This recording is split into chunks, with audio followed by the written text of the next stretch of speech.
After learning about lipids, you now have an idea of their physical and chemical properties. You will now be able to understand your biological membranes, the relationship of the properties of lipids to the properties of your biological membranes. And in this discussion, you will also learn about transport processes taking place in biological membranes. Let's start with the composition and architecture of your biological membranes.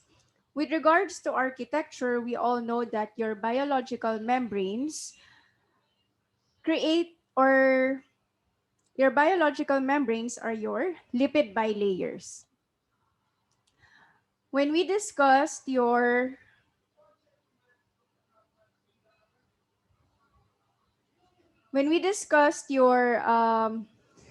Hi Lorenzo. Akala ko wala ng student na papasok. Nagre-record ako. Hello. When we discussed your lipids, you learned that lipids create micelles, liposomes, and bilayers.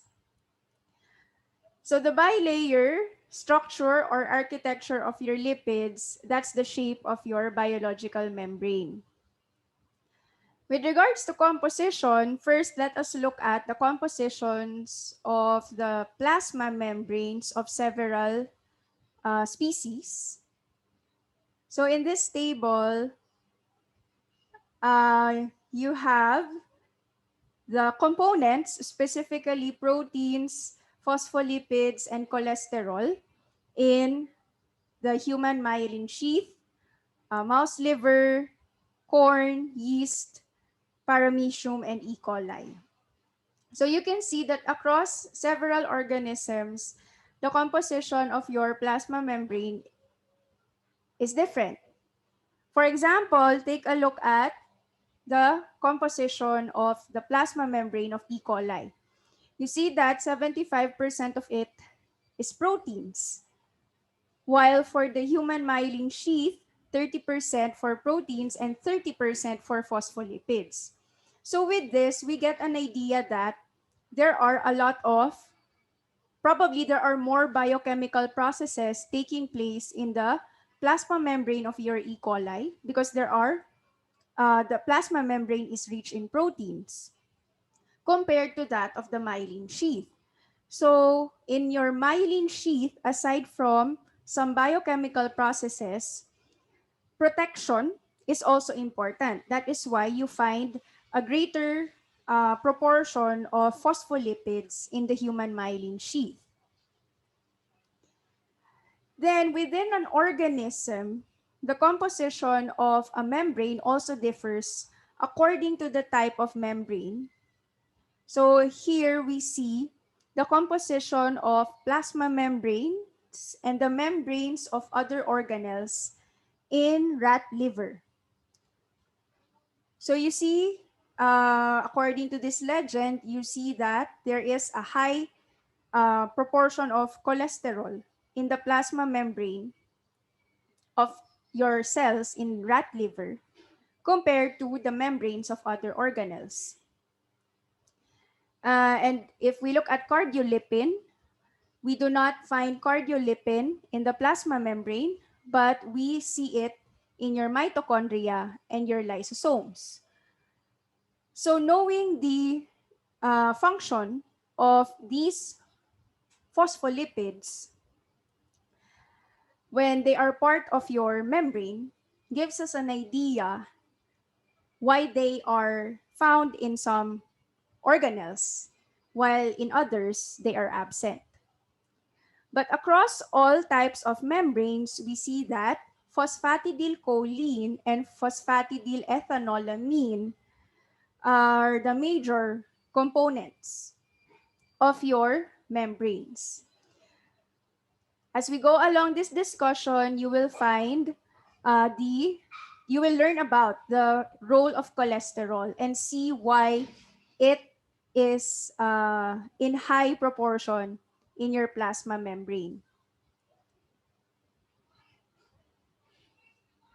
So even though the composition of your plasma membrane, according to the organism and the type of membrane, even if their composition differs, all of them have the same fundamental properties. So all uh, membranes are impermeable to most polar and charged compounds, which makes sense because the interior of your bilayer is hydrophobic. So the interior is made up of chains of fatty acids. So recall from the structure of your lipids, specifically your phospholipids, right?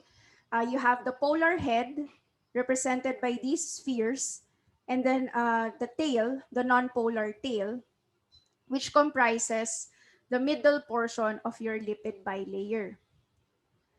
Now, since the inner portion of your lipid bilayer is hydrophobic, then your membrane is permeable to nonpolar but small molecules. So, permeable molecules, specifically those nonpolar, are also limited. So, in terms of size, hindi lahat ng nonpolar molecules pwedeng makadaan sa membrane. So, most of these nonpolar permeable molecules are small molecules. Example, oxygen and carbon dioxide. So they can diffuse across your alveolar membrane. The average thickness of your membranes range from 50 angstroms to 80 angstroms, and this dimension includes proteins sticking out of the membrane. So in this cartoon, you see your lipid bilayer, and your lipid bilayer is not only composed of phospholipids, but you also have proteins in it. Later, you will see the classification of proteins found in your membrane. So for now, you see that you have membranes embedded in the lipid bilayer, and part or parts of this single protein molecule, some of them are extending out of the bilayer. So if you include these parts that are sticking out, then you have this average thickness for your membrane. And then findings under electron microscope, using the electron microscope, if you view your membrane, biological membrane, using the electron microscope, they describe it as trilaminar. So the trilaminar structure, why is it trilaminar?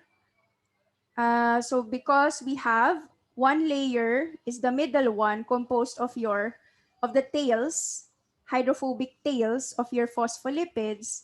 Another layer would be this one on this side of your lipid bilayer. And then another layer is on this side of your lipid bilayer. That is why they describe it as trilaminar. And because the phospholipids in your lipid bilayer, as well as the proteins and other small molecules embedded in it, most of them, majority of them, are interacting non-covalently. They are free to move across the lipid bilayer. And using electron microscopy and chemical studies, they were able to prove that if you trace one molecule, let's say this protein in your biological membrane, if you trace that, so from time t equals 0 to time t equals 1 second, for example, its position changes. So they were able to prove that. And this is not limited to proteins. They also labeled some phospholipids in the bilayer and tracked the position of these phospholipids. And they found out that they change their position as time passes by. And because of those observations, they were able to create the well-known fluid mosaic model, which tells us that um, your biological membrane, the components, are fluid, and mosaic comes from the term, um, it's made up of different components put together. Now, the proteins embedded in your biological membrane, most of them or some of them will have the C terminal extending outwards, so it's facing the extracellular side. And the other terminal is in the cytoplasmic side of your membrane. And for each protein, this is definite. So each protein, once it is embedded in the biological membrane, its C terminal will always be on its proper side. So if it's on the extracellular side, then you will expect to see the C terminal on the extracellular side. If the C terminal is supposed to be on the cytoplasmic side, then you expect to see it on the cytoplasmic side. So it's definite. This aspect gives asymmetry to your biological membrane. That is why it is described as an asymmetric bilayer. So this is one aspect of the asymmetry of your biological membranes. So it's due to the proteins embedded in your biological membranes. Now, there is another aspect to the asymmetry of biological membranes, and this is the distribution of phospholipids between the two monolayers of your bilayer.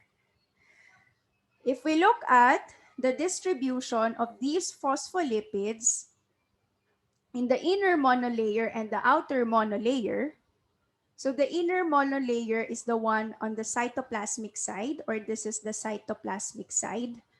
The outer monolayer is the extracellular side.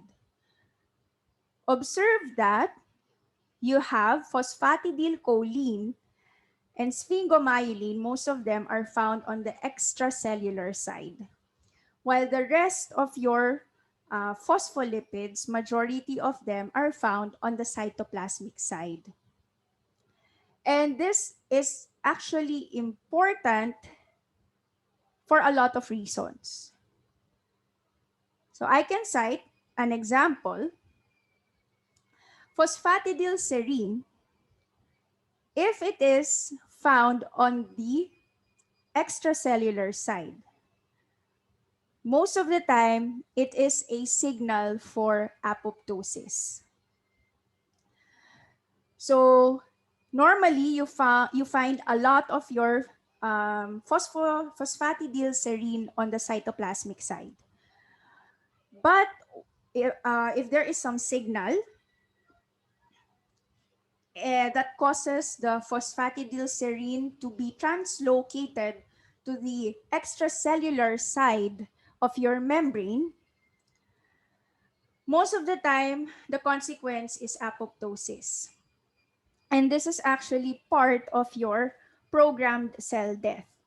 So if you study about apoptosis, one of the hallmarks of apoptosis is that you will find most of your phosphatidylserine on the extracellular side of your biological membrane.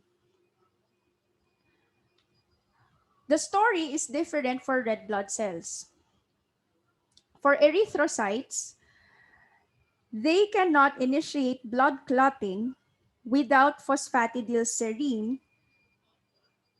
going to the extracellular side of the membrane. So again, phosphatidylserine is normally on the cytoplasmic side in red blood cells. But if there is some signal that calls for blood clotting, then phosphatidylserine must first be transferred to the extracellular side of the membrane, and then that is the time that your red blood cells can initiate blood clotting. So this difference in the distribution of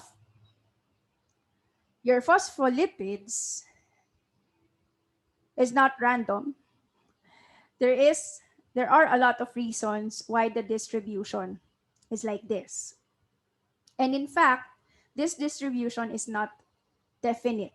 So it changes according to the state of your cell. And if there are certain processes taking place in the cell. So for example, if there are vesicles, if there are transport vesicles inside the cell that will eventually become part of your plasma membrane, these transport vesicles are first budded from your Golgi apparatus. And the composition of the cytoplasmic side for these vesicles, the cytoplasmic side is mainly made up of phosphatidylcholine. Now, once it becomes part of the trans-Golgi network prior to fusing with the plasma membrane, you will see that the composition again changes. So the cytoplasmic side is now rich with phosphatidylethanolamine and phosphatidylserine. Once this vesicle reaches your plasma membrane, the distribution changes again. This time on the extracellular side of your membrane, it's now rich in sphingolipids and cholesterol. So the composition of the cytoplasmic side is mainly retained, and the composition of the extracellular side was changed when it reached the trans-Golgi network.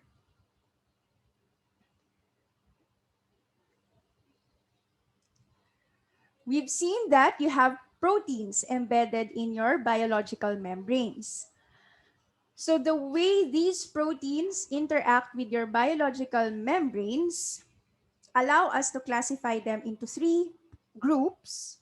We have the integral membrane proteins, the peripheral membrane proteins, and the amphitropic proteins. Your integral membrane proteins are those that are embedded in your lipid bilayer.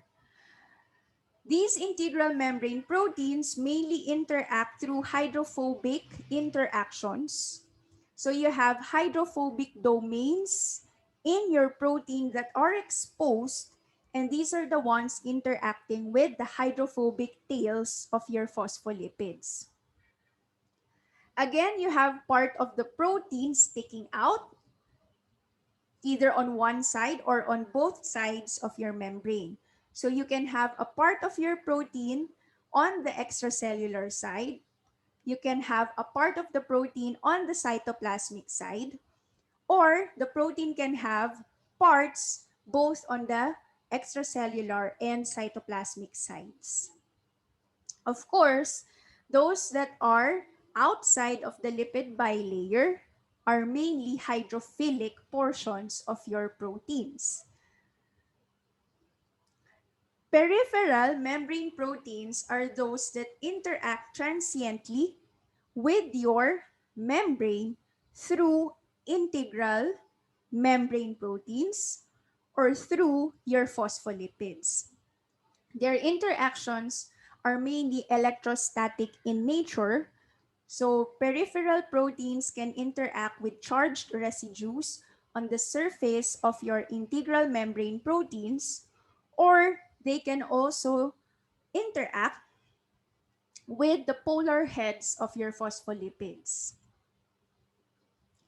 The amphitropic proteins, on the other hand, are proteins that are mainly cytosolic in nature, but if they receive some signal, if there is some signal, they can interact with your lipid bilayer and perform their function.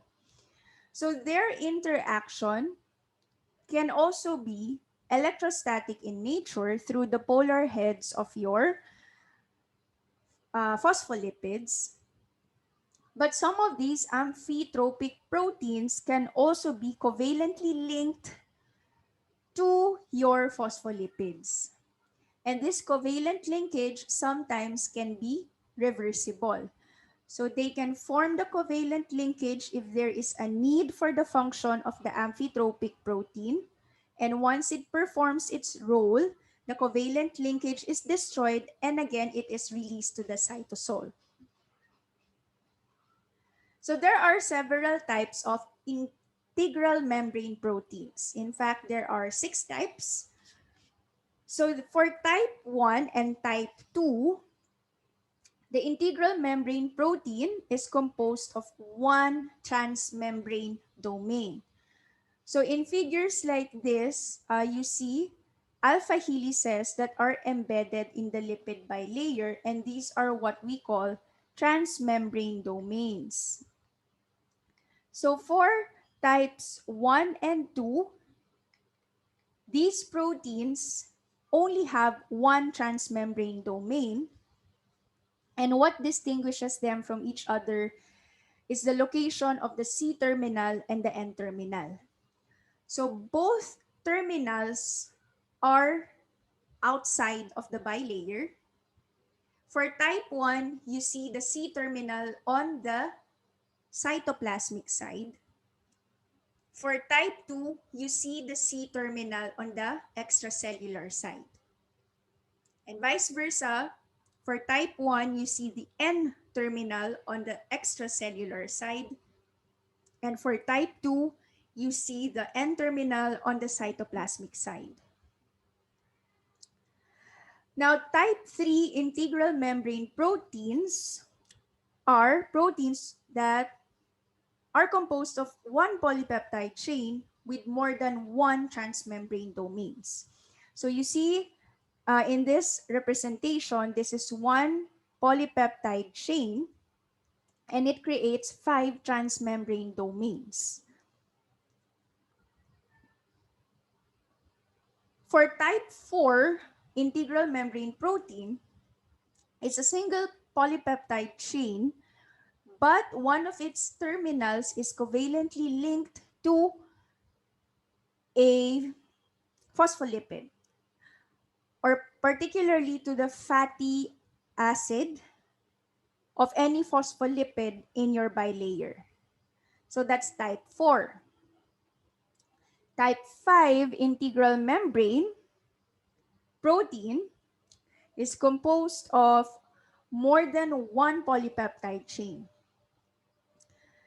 with their transmembrane domains interacting with each other. So in this diagram, you see 5 polypeptide chains. Each of them has one transmembrane domain, and all of their transmembrane domains are interacting with each other. And for type 6 integral membrane protein, it has one or more transmembrane domains, and then another part of the polypeptide chain is covalently linked to your phospholipid bilayer. So that's your type 6.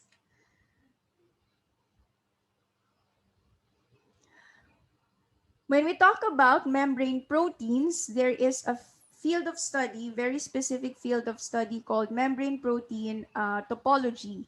So this one explores your membrane proteins. So which portion of your amino acid sequence, which portion or portions are embedded in your lipid bilayer, which means which amino acids are part of the transmembrane domains, which part of the amino acid sequence is which part of the amino acid sequence is found on the extracellular side, which part is found on the cytoplasmic side, which residues are covalently linked to your phospholipids, and so on.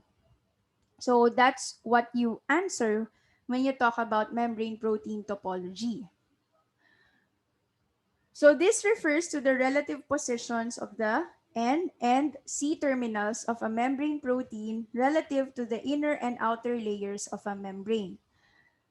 Here is a cartoon showing glycophorin, which is an integral membrane protein in red blood cells or in erythrocytes. So you see, residues 74 to 95 are the residues that comprise the transmembrane domain.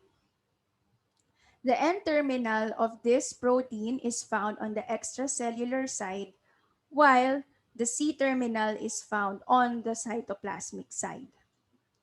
Again, the topology of a membrane protein is definite. So you won't see a glycophorin molecule whose N-terminal is on the cytoplasmic side and the C-terminal is on the extracellular side. If that happens, probably that cell is aberrant and it is destined for degradation or for destruction.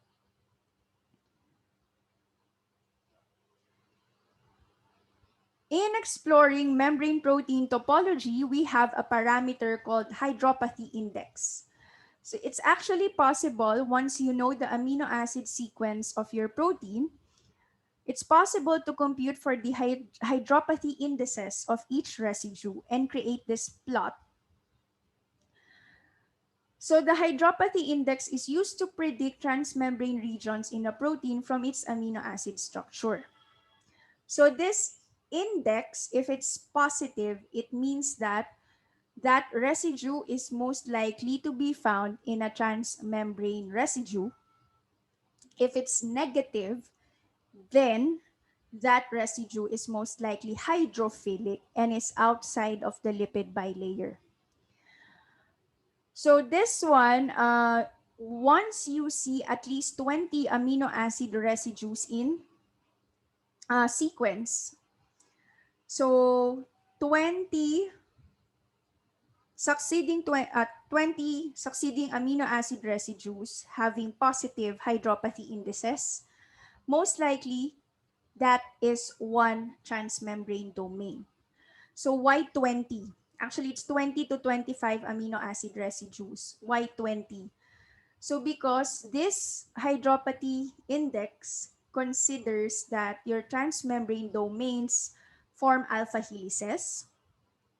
So remember the distance of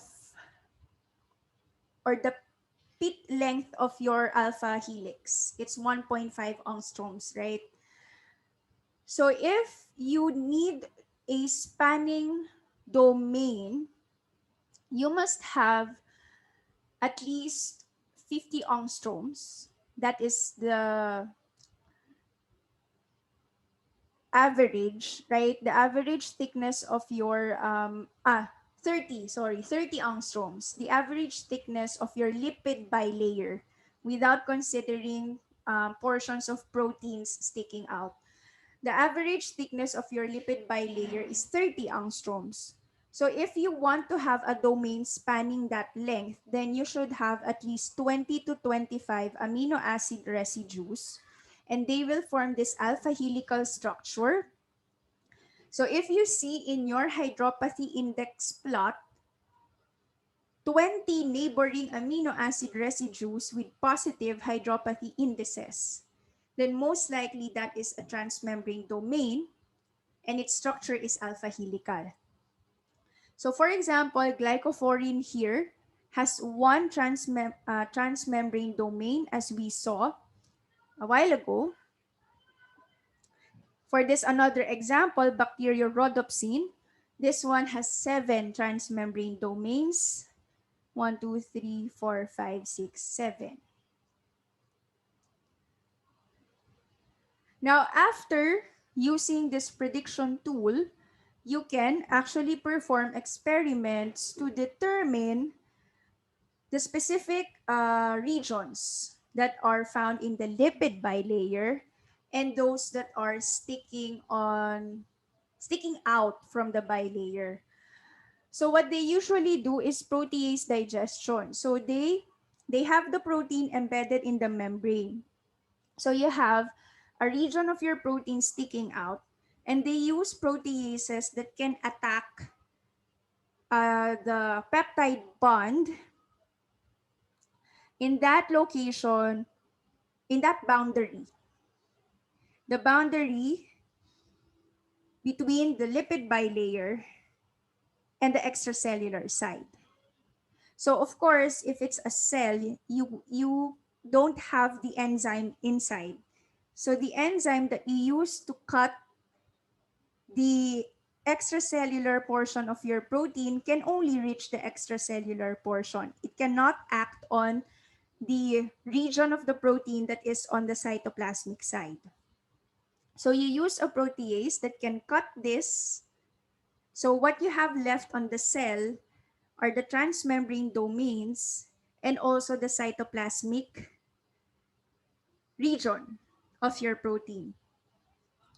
And then what you do is you have antibodies. You prepare antibodies that you think can detect this cleaved off region of your protein. So to confirm that this is the extracellular region, you have to detect this. So you prepare antibodies that you design antibodies that you think can detect this. And if there is interaction, which is confirmed by Western blotting, then you've confirmed that this is the extracellular region of your membrane protein.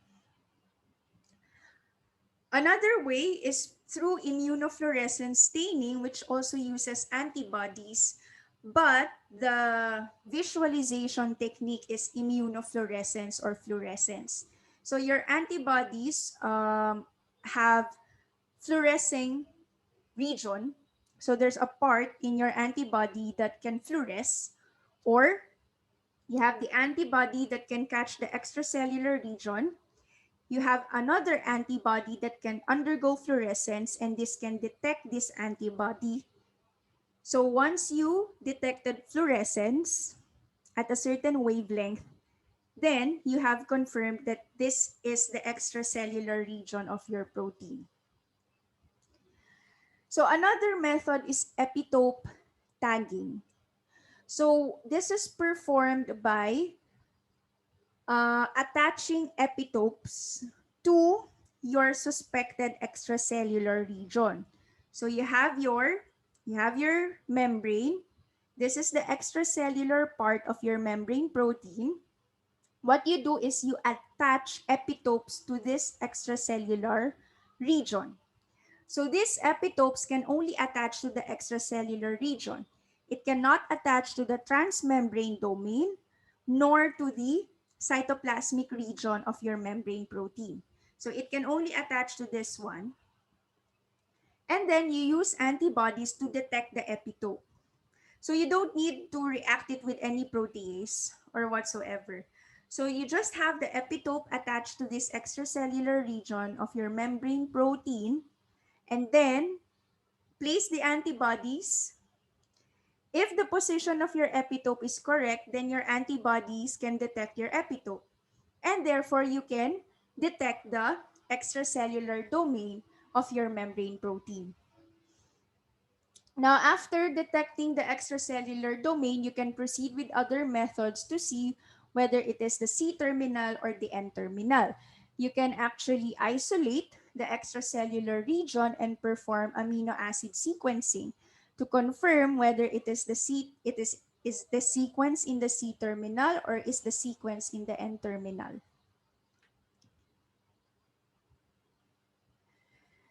Interestingly, when they studied a set of membrane proteins, they found that in a lot of these proteins, you have tryptophan and tyrosine residues clustered at the interface of your lipid bilayer and the solvent.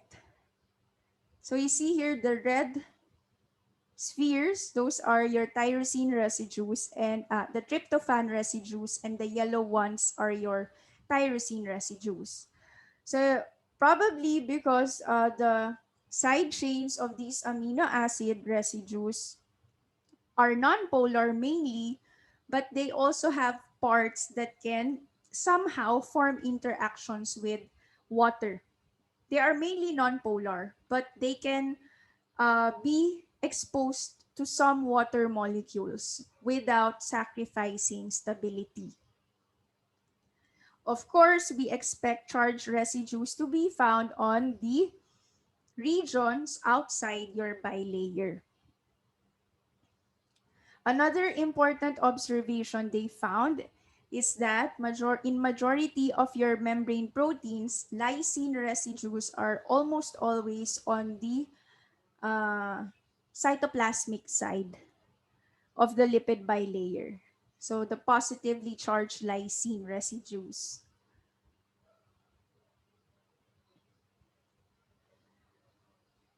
You learned that transmembrane domains are alpha helical.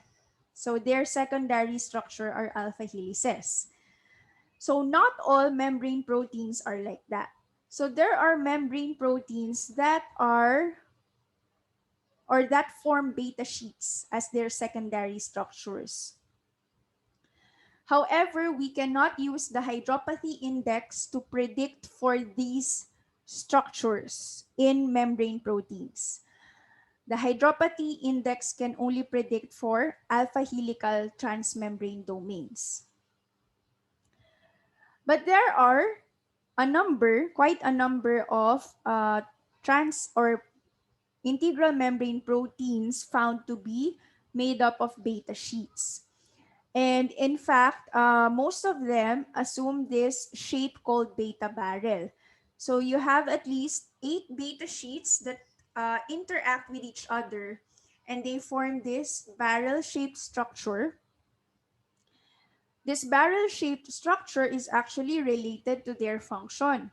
For example, porins, which is a class of integral membrane proteins, these are beta barrel proteins that allow certain polar solutes to cross the outer membrane of gram-negative bacteria.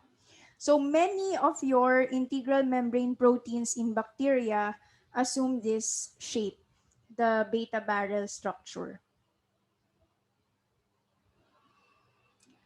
In addition to this, recall that your alpha helices form hydrogen bonds, right? And there are also hydrogen bonds formed in your beta sheets. When these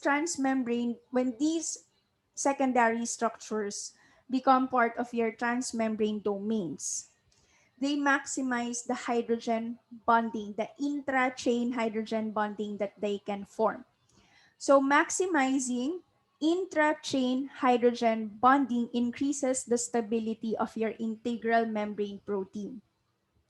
Because if you have residues that can actually form hydrogen bond but was not able to do so, that is additional instability because it is in a hydrophobic environment. And you know that the components of your hydrogen bonds, your oxygens and your hydrogens, these are polar in nature. So these structures tend to maximize their interchain hydrogen bonding to increase their stability. And this is the reason why you have the beta barrel. Because if you only have a beta sheet, there's a portion in your beta sheet that has exposed atoms. They can actually form hydrogen bonds, but they cannot find anything to partner with.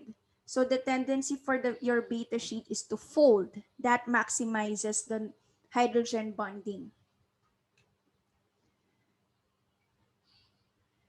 Amphitropic proteins, again, these are proteins that are mainly cytosolic, but through some signal, they can interact with your lipid bilayer and perform their function. Many of these amphitropic proteins can be covalently linked to some fatty acid chain in your phospholipid bilayer. For example, you have the linkage through a palmitoyl group via a cysteine residue on the protein, as shown here. Or you can have a linkage with an N-myristoyl group via a glycine on the N-terminal of the protein, or you can have a farnesyl linkage via a C-terminal cysteine residue of the protein. This is actually important in signaling. So if you have proteins that you want to become, or if you have proteins that perform functions near the membrane, then these proteins are synthesized with the lipid already attached to them. And then the lipid molecule becomes the signal for these proteins to be delivered to the membrane. So once they become part of the membrane, they can stay there, covalently linked to the fatty acid. Or the covalent linkage can be broken and they can stay in the vicinity of the membrane until a signal arrives for them to perform their function.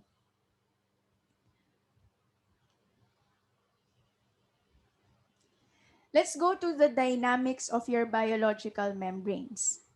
Again, your biological membrane is not a static structure. It's a very dynamic structure, and this is due to non-covalent interactions between your phospholipids, your cholesterol molecules, proteins embedded in the membranes, and other small molecules. And the structure is very amazing because it is flexible. Your biological membranes remain flexible and they can change their shape. But these processes, even though they perform this, changing shape, being flexible, they don't lose their integrity and there's no leakage. So your cytoplasmic contents don't suddenly leak out of your cell because a certain cell, a certain membrane got pinched out of the plasma membrane, for example. So there's flexibility, but the integrity is retained. There's no leakage. So your biological membranes are amazing structures. Now, there are two states that can be assumed by your biological membranes. These are actually extremes. So you have the liquid ordered state and the liquid disordered state, which is the most, say, chaotic state of a biological membrane. So at very low temperatures, you will find your membranes to be in the liquid ordered state. At high temperatures, you will find it in the liquid disordered state. But we know that for us, for humans, so our body temperature is maintained. But there is still sense in discussing and understanding the liquid ordered state and the liquid disordered state. Because even if the temperature at which your cells are exposed to doesn't change, there are factors, other factors that can change the state of your cell membrane. So number one is the fatty acid composition. So again, the fatty acid composition of your membranes, biological membranes, is dynamic. It changes. It changes according to the state of the cell. It changes according to the process that is taking place in that specific portion of your membrane. So the fatty acid composition is not fixed. It can change. Yes, it can change according to temperature, but you've seen that if you have a vesicle being transported from the Golgi apparatus to the plasma membrane, the composition of your cell membrane or the vesicle membrane changes. that composition actually affects the flexibility of your lipid bilayer. For example, if your lipid bilayer contains more saturated fatty acids, you learned that your saturated fatty acids have higher melting temperatures. And so if you have sphingolipids, for example, sphingolipids mainly have saturated fatty acids. So if you have a lot of sphingolipids in your bilayer, you will expect your bilayer to be near the liquid ordered state because you have a lot of saturated fatty acids. Now, if you have phospholipids, you have more lipids than sphingolipids. Phospholipids have saturated fatty acids attached particularly to carbon 2 of the glycerol. So since you have unsaturated fatty acids in phospholipids, then you expect your lipid bilayer to be close to liquid disordered state. So more unsaturated fatty acids closer to the disordered state, more saturated fatty acids closer to the ordered state. But that is not the only factor affecting the state of your membrane. So the presence of cholesterol also changes the state of your membrane. However, it depends on whether it is interacting with saturated fatty acids or with unsaturated fatty acids. In the case of saturated fatty acids, adding cholesterol will disrupt the neat arrangement of your saturated fatty acids. So the effect of adding cholesterol to saturated fatty acids would be a shift closer to the disordered state. The effect is opposite if your cholesterol interacts with unsaturated fatty acids. So since you have kinks there, the addition of the cholesterol can fill the spaces created by the kinks of your phospholipids. So adding cholesterol to a region of a membrane comprised of phospholipids will shift the structure towards the ordered state. So again, it's not only temperature that can affect the state of your membrane. So the composition of your membrane also affects its flexibility and the presence of cholesterol and the concentration of cholesterol, particularly the concentration of cholesterol in the membrane.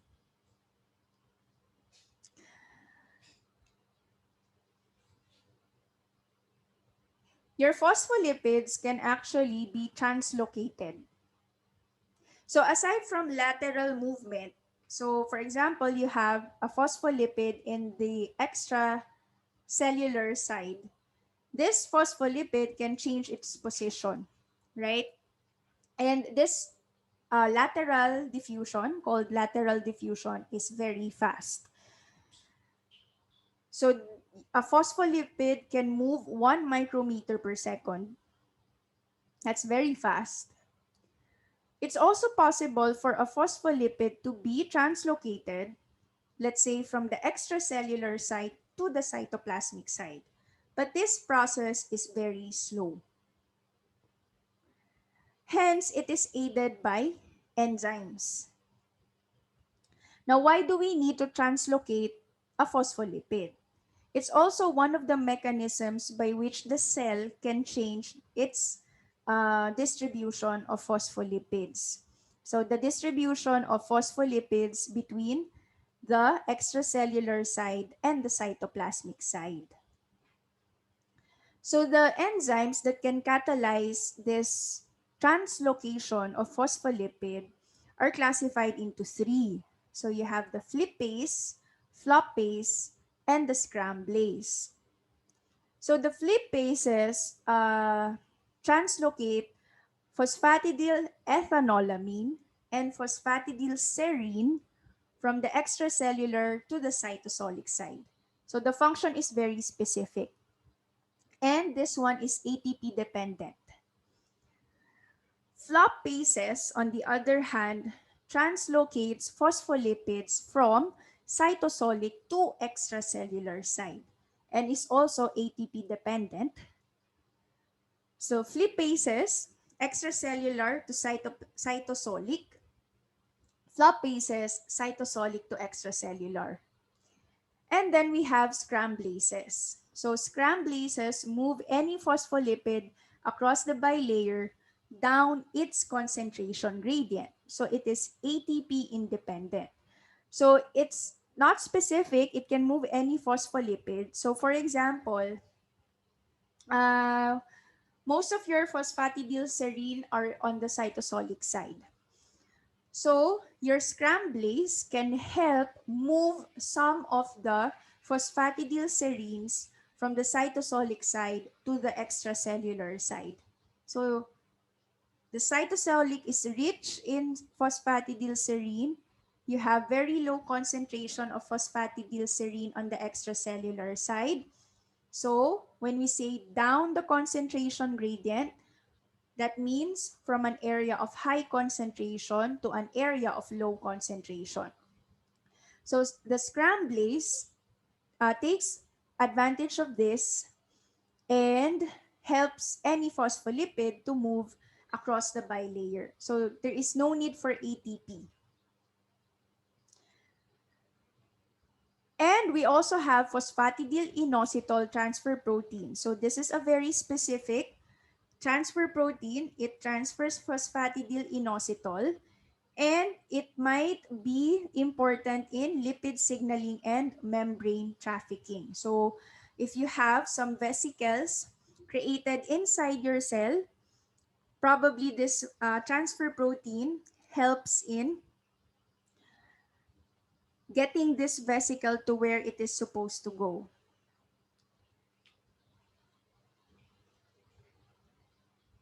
Okay. So we've learned about the asymmetry of your lipid bilayer. So there are two aspects in its asymmetry due to the topology of your membrane proteins. And the second is the distribution of your phospholipids between the extracellular side and the cytosolic side. Now, aside from this, uh, your membrane is not consistent. So you will not see consistency in composition across a membrane. So even in one of the layers of the membrane bilayer, distribution is not uniform. So for example, if we look at the extracellular side of a membrane, you will see that, for example, there will be regions that are rich in sphingolipids and cholesterol. There will be regions that are rich in phosphatidylcholine with very few cholesterol. There will be regions that have a lot of membrane embedded proteins or integral proteins, and so on. So this uneven distribution of the components of your bilayer points to the fact that across a cellular membrane, you will have regions wherein a specific process is taking place. In another region, a different process is taking place. On the other side of the cell, a different process is taking place. And it's all due to the uneven distribution of the components on one side of your biological membrane. So the same can also be observed on the cytosolic side of your bilayer. So you will also have regions wherein uh, there are more cholesterol interacting with your sphingolipids. So since it's sphingolipid, it means that you are more on the ordered state. So these are called membrane rafts or microdomains. So these are more stable regions of your biological membranes, and you will also see some anchored proteins. So they are covalently linked. This is on the extracellular side. Now on the cytosolic side, there is a common structure observed in these so-called rafts. So you have a raft on the extracellular side. You will also observe rafts on the cytosolic side. On the cytosolic side, in these rafts, you will see this protein called caveolin. So this caveolin are commonly found in these cytosolic rafts, and it has two transmembrane domains. And then it is covalently linked to acyl groups near one of the transmembrane domains. So this raft inside or on the cytosolic side are called caveolae, caveola or caveolae, the plural.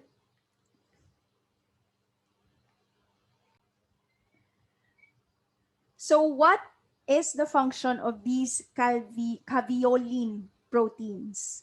So the caveolin proteins tend to form dimers. So if you have two caveolae or rafts on the cytosolic side that are near each other and their caveolin molecules interact, so they form a dimer, the tendency is for the lipid or the bilayer to curve inward. And this is important in changing the structure of your membrane. For example, in creating your vesicles, right? So if you need to pinch off a portion of your membrane to create your vesicles, then your caveolin will act by forming dimers, allowing the membrane to curve inward and then pinching off from the parent membrane, creating a vesicle. So that's the function of the caveolin. And now let's go to membrane transport. So your membranes, your biological membranes, do not only protect the contents of the cell, but they also control the flow of molecules in and out of the cell. So this is important in maintaining homeostasis, in making sure that the cell has its resources for all the biochemical processes that it needs to perform. So if the resource is found outside, let's say glucose, okay, from the food that we eat, it's important for the glucose to enter the cell, right? So that the cell can harness the energy from the glucose molecule. So membranes do not just provide shape, structure, and protection for your cell. They are also the monitors of the molecules that go in and out, and they make sure that with the help of other signaling mechanisms, they make sure that the cell has enough of the molecules that it needs, and it also makes sure that unwanted cells are gated out, brought out of the cell. So there are several types of membrane transport, and we will go through them one by one. But before that, you should be able to understand the forces that drive the transport of molecules across membranes. So there are two types. We have the chemical driving force, or what is commonly called the chemical gradient. So this is all about the relative concentrations of a solute across a membrane. So you have the cell membrane. The solute has a concentration inside the cell and a concentration outside the cell. And you know that the tendency for solutes is to go from a region of high concentration to a region of low concentration. So that potential, once you have a difference in the concentrations, that creates a potential for your solute to move across the membrane. So you have a force, a driving force. Another driving force is through electrical driving force, and this is brought about by the difference in the charges or the electrical state across the membrane. So for example, you have a lot of negative ions inside your membrane, while outside you have positive ions. So there is a driving force for this positive ion to go inside the cell because it is attracted to the negative charge. So again, there is a potential for the ion to move across the membrane. So for this one, the potential is electrostatic in nature. Likewise, if you have an anion inside the cell, then it has a potential to move outside because it is attracted to the positively charged ions outside the cell. Now, in most cases, these two, ah, for the electrical driving force, it is also called elect, elect, electric gradient. Electric gradient. Now, these two are often combined. So there are two driving forces. And that's what we call electrochemical gradient.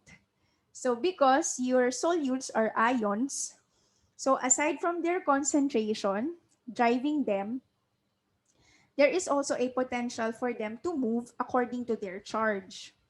So we also have what we call electrochemical gradient. Hey, let's go to simple diffusion. So simple diffusion, from the name itself, is a process wherein your solutes simply diffuse according to their chemical gradient. Now again, your membrane are permeable only to nonpolar compounds. So this is applicable for nonpolar small molecules. So they can diffuse across your membrane according to their chemical gradient. Now, the factors affecting the rate of simple diffusion would be the size of the driving force, and this is dictated by the gradient. So, the bigger the gradient, the faster the diffusion.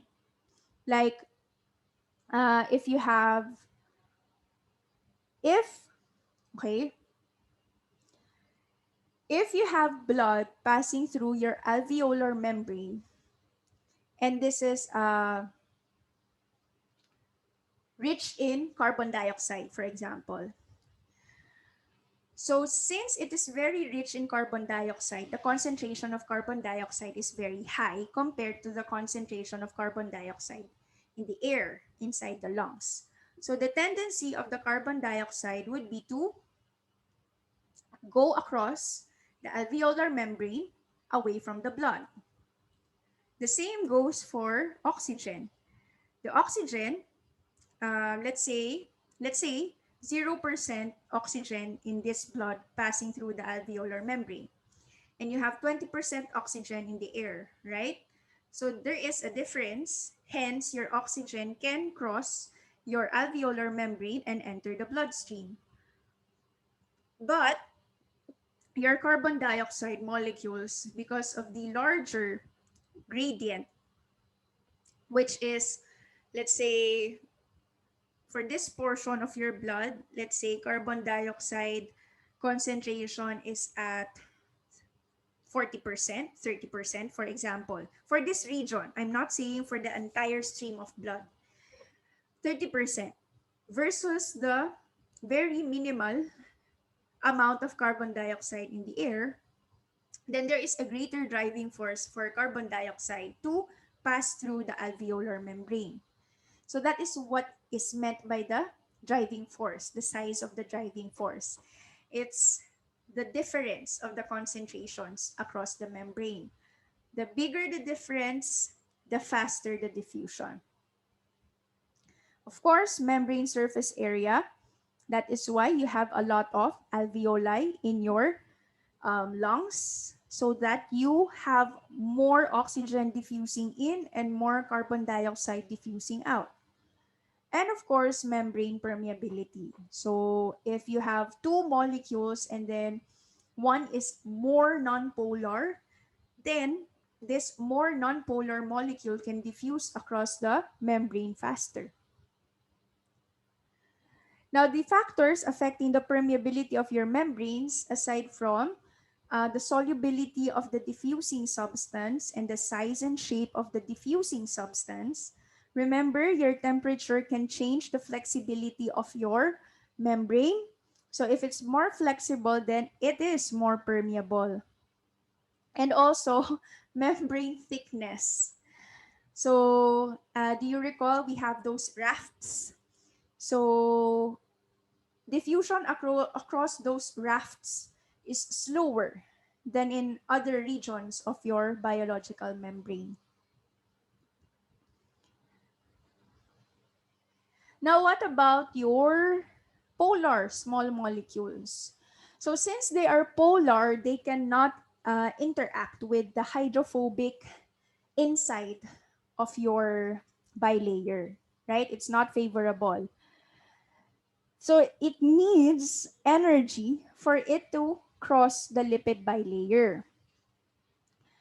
If you look at this energy diagram, simple diffusion of a small polar molecule will require a large amount of energy, and this energy is used to remove the water molecules interacting with this polar molecule. And then once it enters the hydrophobic part of your bilayer, the energy is still very high. It's because there are almost no favorable interactions between your polar molecule and your hydrophobic tails.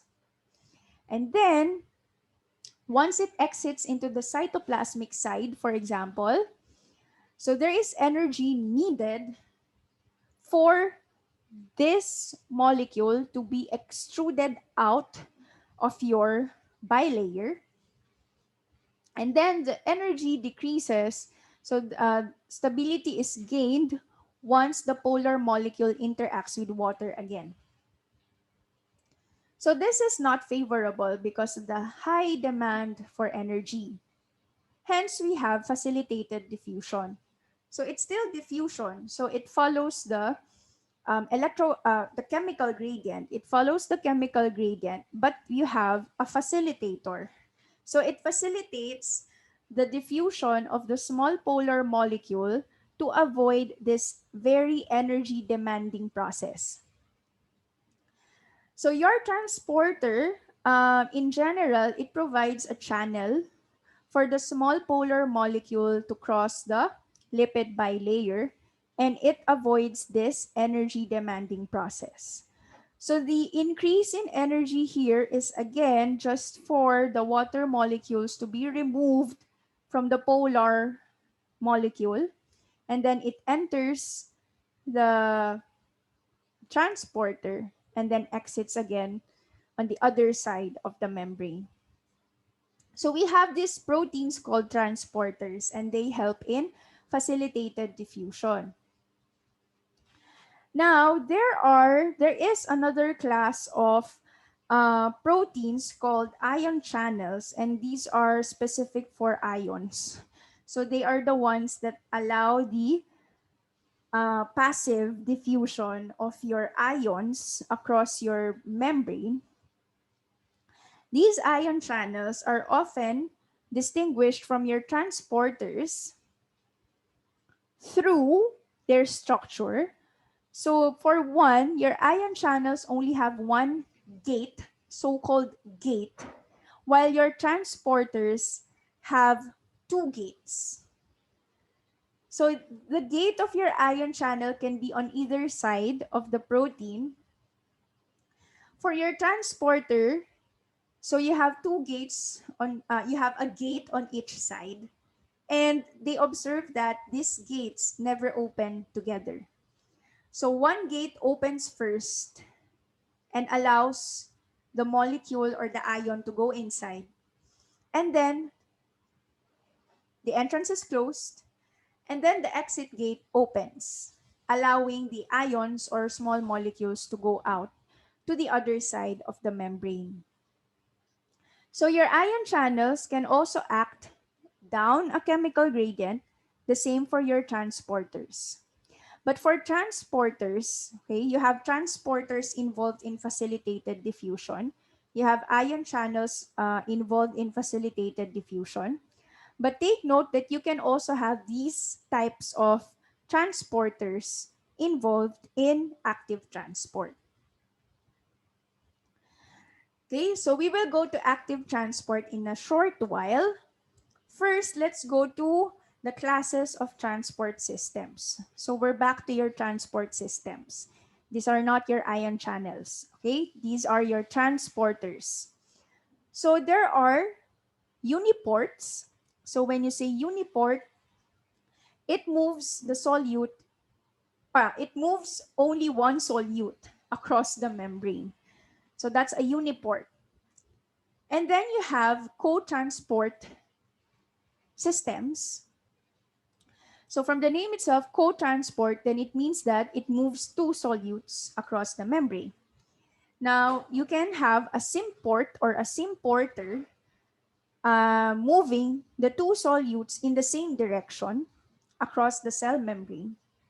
And you can also have an antiport system or an antiporter, which moves the two solutes in opposite directions. Okay, so again, these transport systems can be just facilitative, which means the solute follows its chemical gradient. Its movement is just being assisted by these proteins, or you can also have these systems in the active transport. Okay, so an example of your uniport system is the GLUT or glucose transporters. You have GLUT1. I think there are more than 10 types of GLUT or GLUT transporters. So for this one, you just have the glucose molecule interacting on the entrance gate. So you have the glucose molecule entering through the entrance gate, and then there's the interaction, some conformational changes in the structure of your protein, and then the entrance gate closes, the exit gate opens, and now the glucose molecule is transported across the membrane. It enters inside the cell. Some conformational changes again in the protein because the glucose molecule is no longer interacting with it. And the exit gate is closed. The entrance gate is open again to welcome another glucose molecule.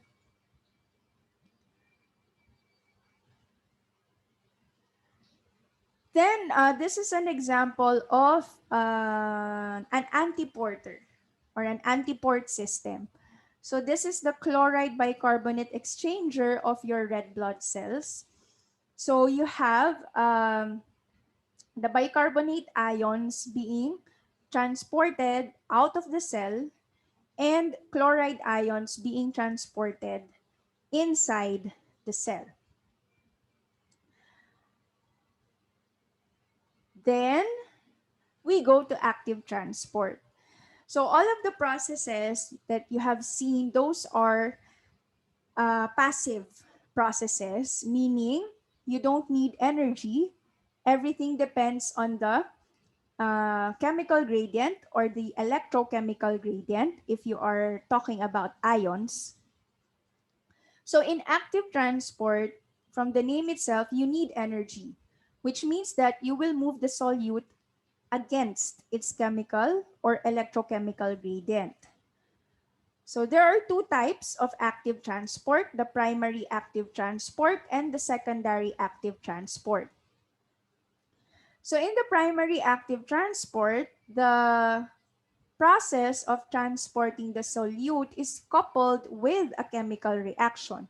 An example is the hydrolysis of ATP. So you have ATP being hydrolyzed to ADP and your inorganic phosphate.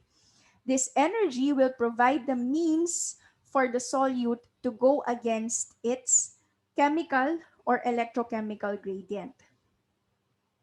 Meanwhile, we have the secondary active transport. So the transport of the solute is coupled to the transport of another solute, which is down its chemical gradient or electrochemical gradient. So you will see some specific examples for these two types of active transports. So this one is the circa, the circa transport system. This is for the transport of calcium ions. So you have the molecule, you actually see here four, but there are actually five domains here. So you have the transmembrane domain. There are two domains here. You have the calcium binding domain and the supporting domain. And then you have three smaller domains found on the extracellular side.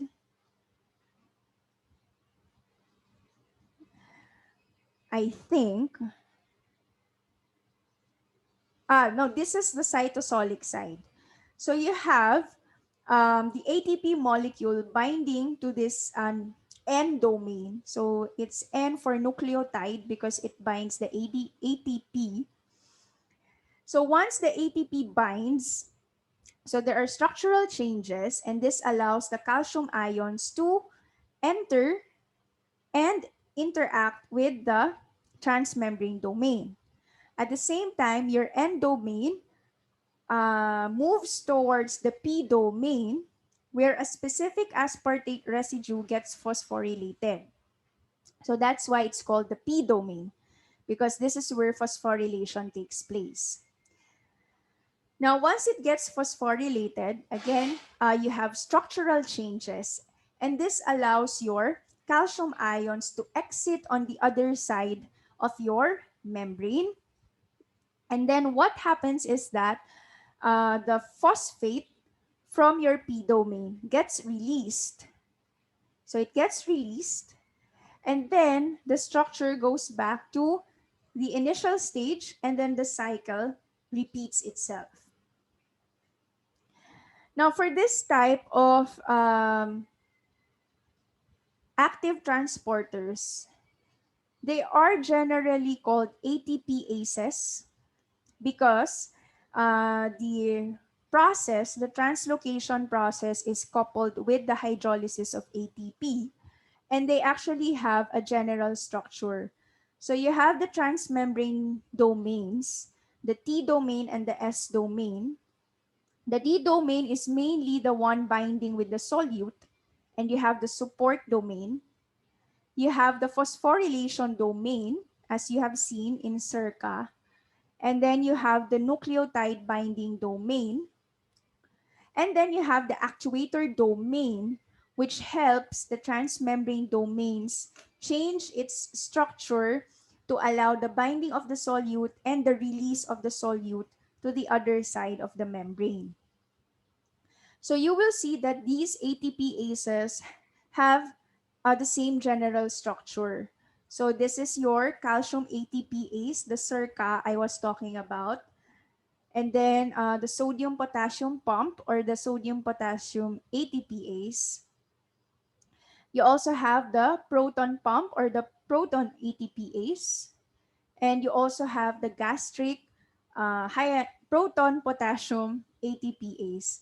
So this one releases hydrogen ions on the extracellular side. So you have the hydrogen ions being part of the gastric fluid.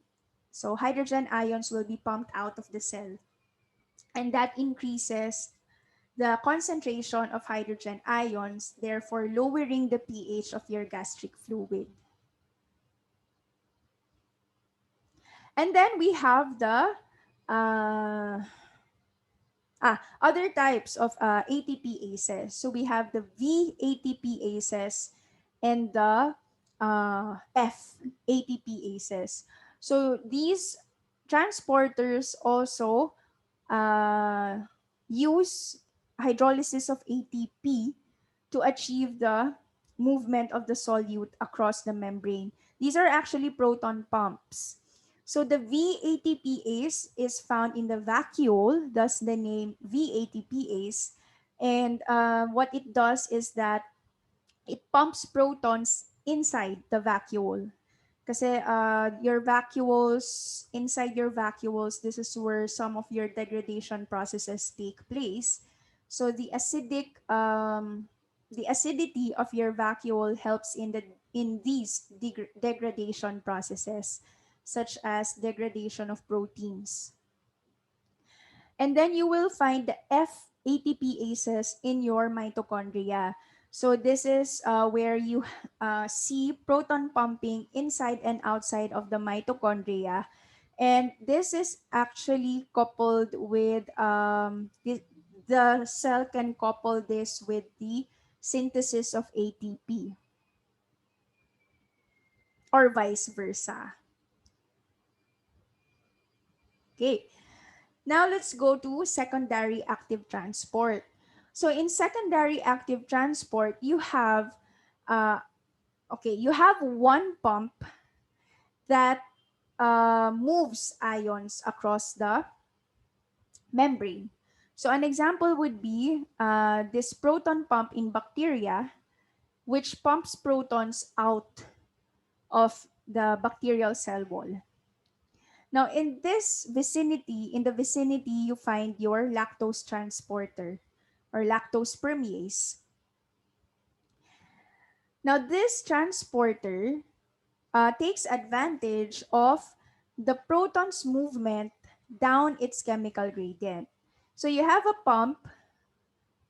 proton pump, pumping protons out. So you create a higher concentration of protons outside.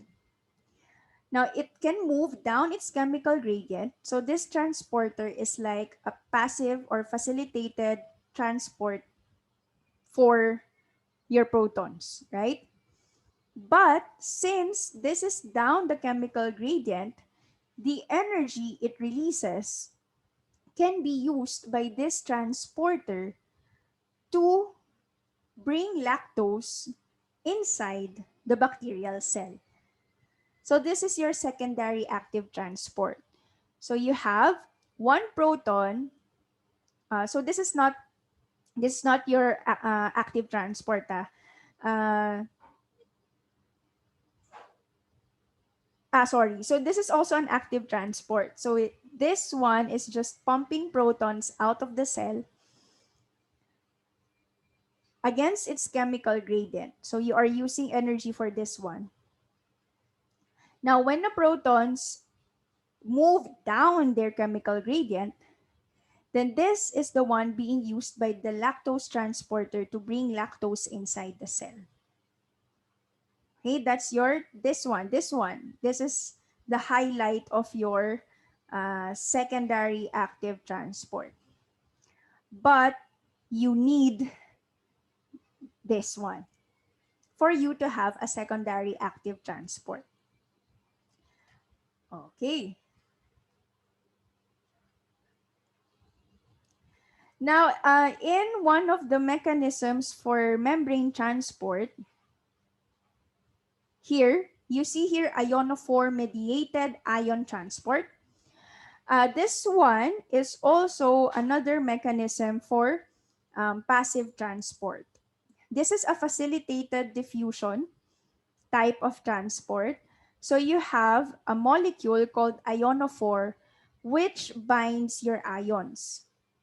Now, your ionophore sort of, uh, so the inside of your ionophore can interact with the charge of your ion, but the outside of your ionophore is nonpolar, So it can pass through your membrane and bring the ion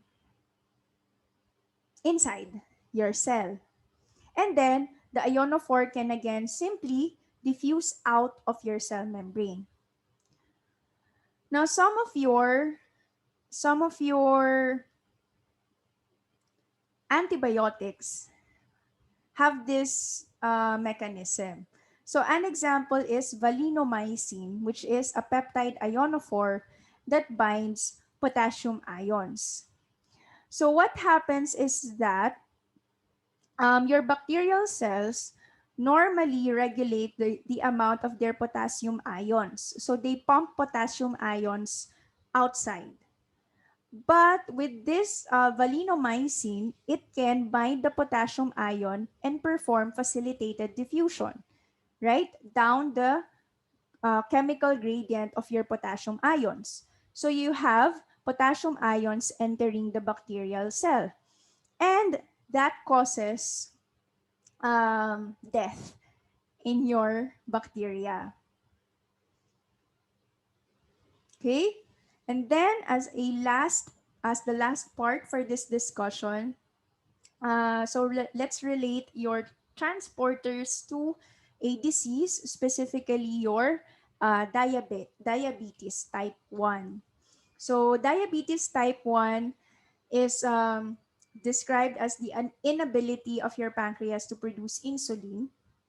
So first, let's discuss your glucose transporter. So you have seen your GLUT molecule, right? The glucose transporter. It's a uniport system which binds glucose and releases glucose to the cytoplasmic side of the membrane. So most of your glucose transporters are stored inside the cell in membrane vesicles. So once you eat and your endocrine system detects the high level of glucose in your blood, then it signals your pancreas to produce insulin and release this insulin. So the insulin now will be detected by the insulin receptor of your cell. This interaction of the insulin with the insulin receptor creates a signal for your glucose transporters to be exposed to the plasma membrane. So the glucose transporters that are in standby mode in these vesicles will now be part of your plasma membrane, and then they can um, transport the glucose across the cell membrane. Again, uniport, right? Uniport system. So when the our bodies detect that, okay, that's enough, the glucose level has been maintained in the bloodstream, then the production of insulin is stopped. So there's no more insulin interacting with your receptor. Then your glucose transporters are again pinched off from the plasma membrane and again enter inside the cell and again enter their standby mode. So if there's no insulin being produced, there's no interaction with the receptor, there's no signal for your glucose transporters to be exposed on the plasma membrane, then your glucose level in the blood will just remain high, and this can have serious consequences. Yes.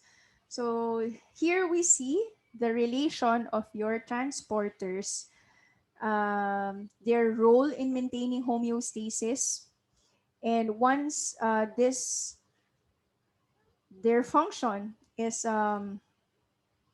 obstructed by something else, or the transporters themselves are aberrant, then it leads to one or two diseases. And that's it. That's all about your membranes and membrane transport.